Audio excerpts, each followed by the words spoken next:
J'ai pas un très grand angle, donc je vais essayer de vous montrer le maximum de la pièce qui donc va être faite. Donc c'est une salle de bain.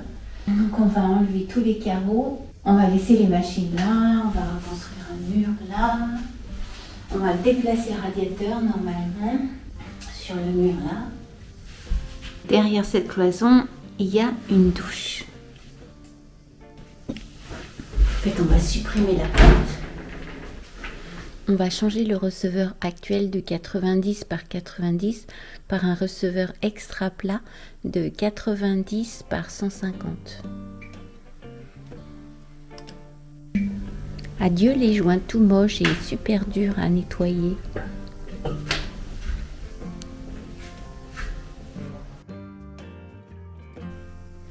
On a décidé de garder la baignoire en acrylique. Elle a 20 ans, mais elle est en excellent état. Donc l'objectif là aujourd'hui, c'est de tout vider. Parce qu'évidemment, dès qu'il y a des placards, et on entasse. Voilà, et comme on change de meuble, il y a tout ça à vider.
J'ai démonté les étagères et je vais les mettre de côté. Je pense que je vais pouvoir m'en servir dans un placard.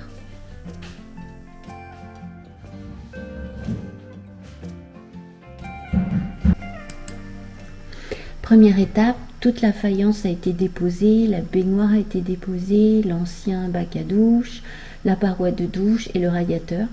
Et là, on s'est aperçu que l'on ne pourrait pas remettre le radiateur et qu'il fallait en recommander un autre. Donc, petite mauvaise nouvelle. On a stocké la baignoire dans mon bureau. On n'a détecté aucun souci, donc c'est parfait.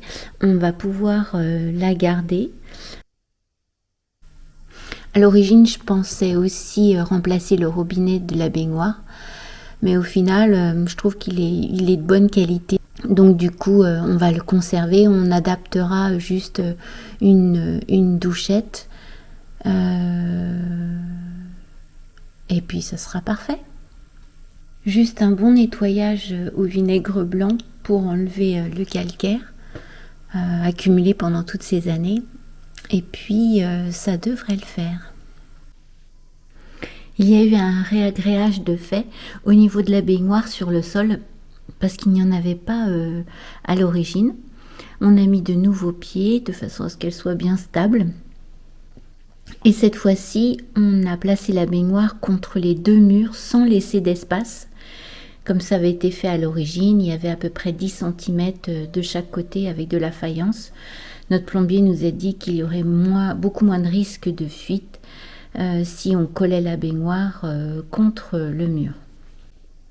Ensuite, on en a profité pour créer 4 prises, 2 de chaque côté du meuble au lieu d'une seule. Et aussi, on a mis 2 arrivées pour 2 spots parce qu'à l'origine, il n'y en avait qu'une seule. Donc le réagréage sur tout le sol de la salle de bain est prêt pour recevoir le carrelage. Donc ça y est, le carrelage est posé. Donc c'est un carrelage qui vient de chez Obad. Et ce sont des carreaux qui font 45 par 90. On peut voir les 2 panneaux Waddy qui sont prêts à carreler pour faire le tablier de la baignoire. Ça y est, le bac à douche a été posé, donc le bac à douche fait 90 par 150. Toute la faïence a été posée, donc tous les carreaux en fait font 45 par 90. Si ça vous intéresse, toutes les références de la faïence et du carrelage seront notées dans le descriptif de la vidéo.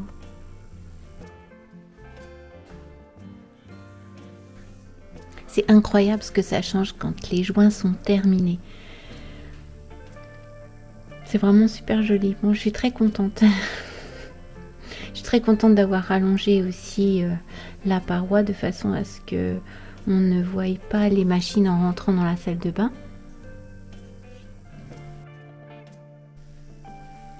Il n'y aura plus qu'à installer les étagères au-dessus des machines, réinstaller les machines, installer le radiateur, les lumières, le meuble, enfin encore pas mal de boulot.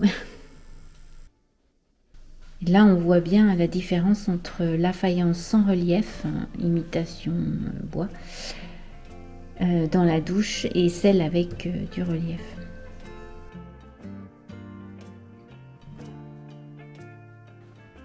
Le seul reproche que j'ai à faire sur cette faïence, c'est qu'elle est un peu fragile à la découpe et que c'est pas facile à nettoyer une fois qu'on a fait les joints.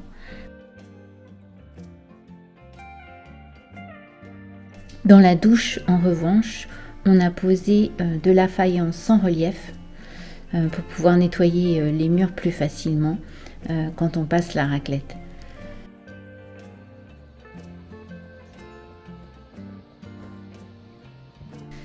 Le miroir et les spots sont aussi de chez Leroy Merlin. On a choisi un miroir qui fait 120 par 80, comme ça il fait pile la taille du meuble. En magasin, il y avait des spots, donc en exposition sur le miroir. Il me plaisait pas trop parce qu'en fait c'était des spots qui étaient fixés à la verticale. Et personnellement, je trouve que ça n'éclaire pas bien. En fait, je préfère lorsque la lumière vient du dessus et qu'elle soit pas frontale.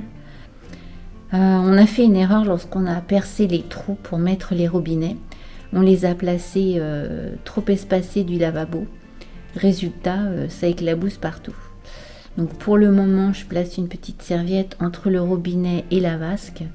Mais à terme, il faudra recommander un plan de travail et repercer le bois.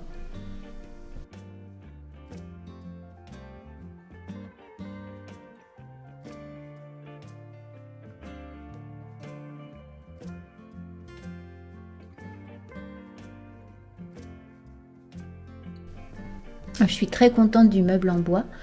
Il a un grand tiroir où on peut mettre pas mal de choses.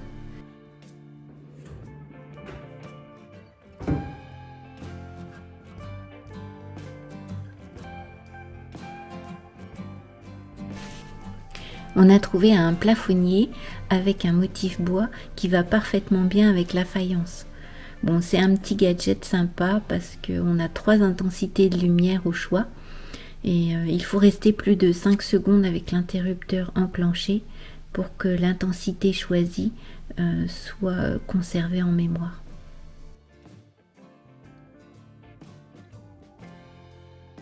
On est super content du résultat. On a posé la barre de seuil, donc installé les étagères, réinstallé et surtout stabiliser les machines parce que les premiers jours en fait il y avait le sèche-linge qui n'arrêtait pas de bouger. Donc tout ça a été bien remis en place. Donc voilà, la salle de bain est terminée.